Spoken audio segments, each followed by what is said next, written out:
अस्सलाम वालेकुम student, welcome to maths गुरु। कैसे हो आप लोग? आई होप आप सब खैरियत से होगे, खुश होगे, वेकेशंस एंजॉय कर रहे होगे और बारिशें भी एंजॉय कर रहे होगे। मैं भी ठीक हूँ, अल्लाह के फजलो करम से। बारिश हुई आज खूब। उम्मीद है कि हर तरफ हुई होगी।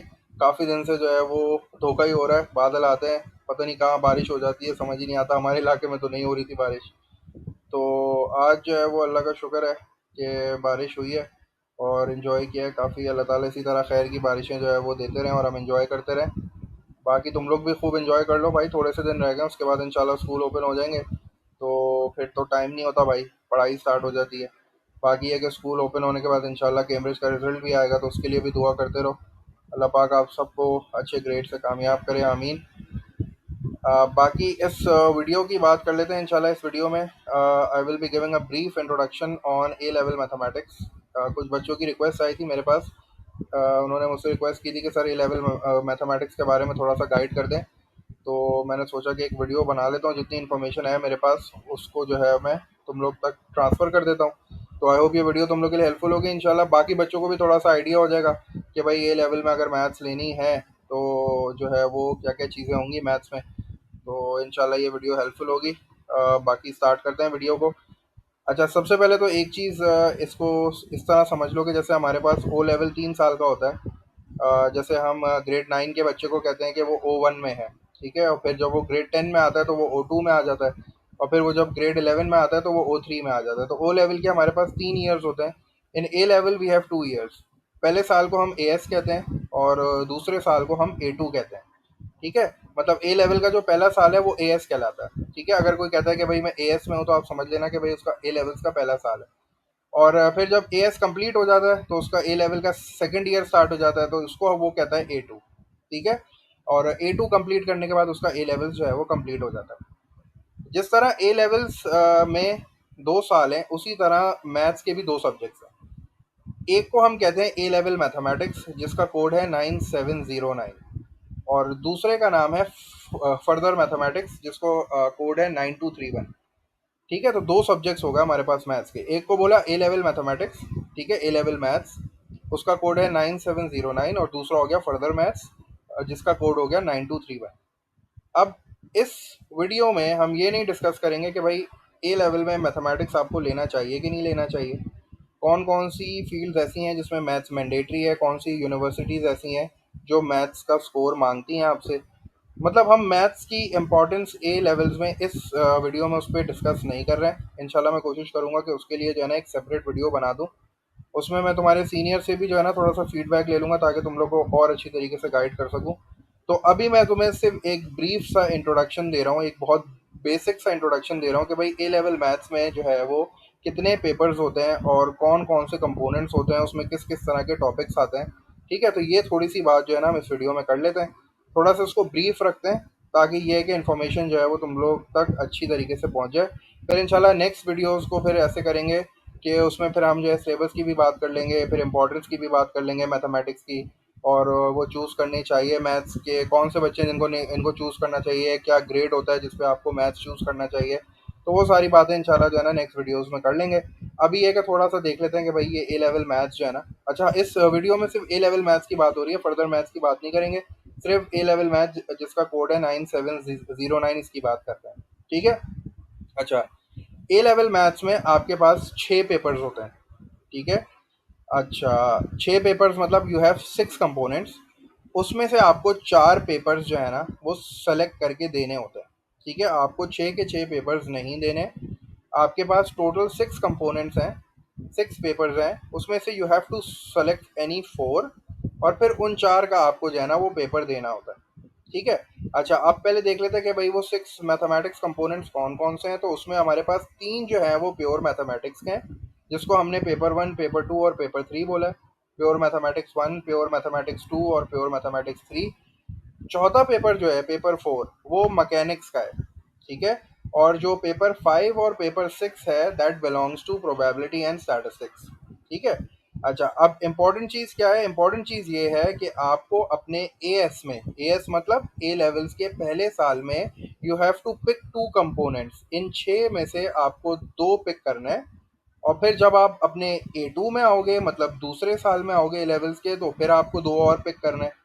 तो इसका मतलब ये हुआ कि जब आप ए लेवल कंप्लीट कर लोगे तो you have to take 4 components for A level mathematics. जब आप ये 4 कंपोनेंट्स का पेपर दे के क्लियर कर लोगे तब आपका ए लेवल मैथमेटिक्स जो है वो क्लियर हो जाएगा।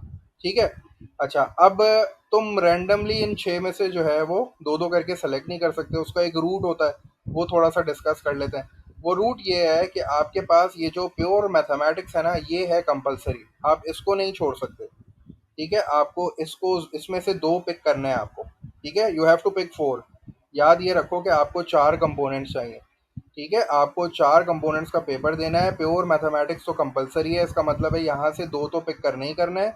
उसके बाद एक यहाँ से पिक करना है और एक एक यहाँ से पिक करना है। इस तरह का सिंपल सा जो है ना, वो एक कॉम्बिनेशन मैं तुम लोग को बता देता हूँ, जो कि बेस्ट पॉसिबल कॉम्बिनेशन समझा जाता है। ज़्यादातर टीचर्स और कॉलेजेस जो है वो उसी को प्रेफर करते हैं। तो वो मैं तुम्हें जो है ना वो बताता हूँ कि कॉम्बिनेशन बेस्ट पॉसिबल है क्या। अच्छा, पहले थोड़ा सा ये बात कर लेते हैं कि ये प्योर मैथमेटिक्स, ये मैकेनिक्स और ये प्रोबेबिलिटी और स्टैटिस्टिक्स में जो है ना, ये टॉपिक्स कौन कौन से आते हैं। मैं थोड़ा सा ये तुम्हें बता देता हूँ ताकि तुम्हें आइडिया हो जाए। अच्छा, प्योर मैथमेटिक्स इसको इसीलिए बोला जाता है कि इसमें जो है ना वो वाले टॉपिक्स आते हैं जो तुम ग्रेड 6 7 8 से पढ़ते हुए आ रहे हो, जैसे अलजेब्रा हो गया, ट्रिग्नोमेट्री हो गया, और इसमें आपके पास नंबर्स एंड सीक्वेंस आ गए। ठीक है, और कोऑर्डिनेट ज्योमेट्री आ गई। तो ये सारी चीज़ें जो है ना ये प्योर मैथमेटिक्स में आती हैं। प्योर मैथमेटिक्स में P1 है, P2 है, P3 है। ये है कंपलसरी, इसमें से आपको दो पिक करने हैं। ठीक है, इसमें से आपको दो कंपोनेंट्स जो है ना वो पिक करने हैं। अच्छा, अगर मैं मैकेनिक्स की बात करूं तो वो मैकेनिक्स जो है ना, ये इट डील्स विद फिजिक्स। ये फिजिक्स से रिलेटेड टॉपिक्स हैं इसमें। अच्छा, तुम्हें याद होगा कि फिजिक्स से रिलेटेड टॉपिक्स हमने मैथ्स में कौन से किए थे? We discuss kinematics. हमने काइनेमेटिक्स को डिस्कस किया था।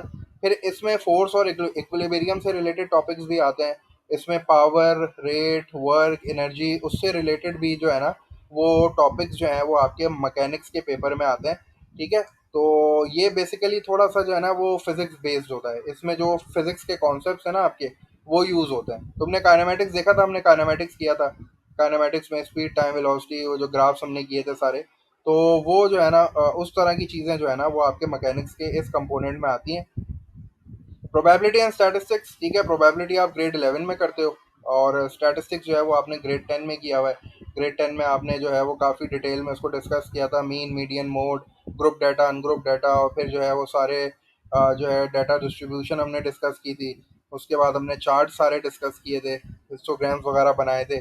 तो इसमें भी सारी जो है ना वो इस तरह की चीज़ें आती हैं। डिस्ट्रीब्यूशन जो है वो आपने ओ लेवल्स में नहीं की है, डिस्ट्रीब्यूशन जो है ना वो ए लेवल्स में आती है।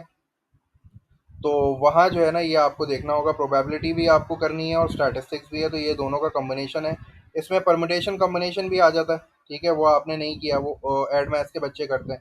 प्लस ये जो प्योर मैथमेटिक्स है ना, इसमें एक चीज़ और आती है जो तुमने ओ लेवल में नहीं की है, वो है इंटीग्रेशन और डिफरेंशिएशन।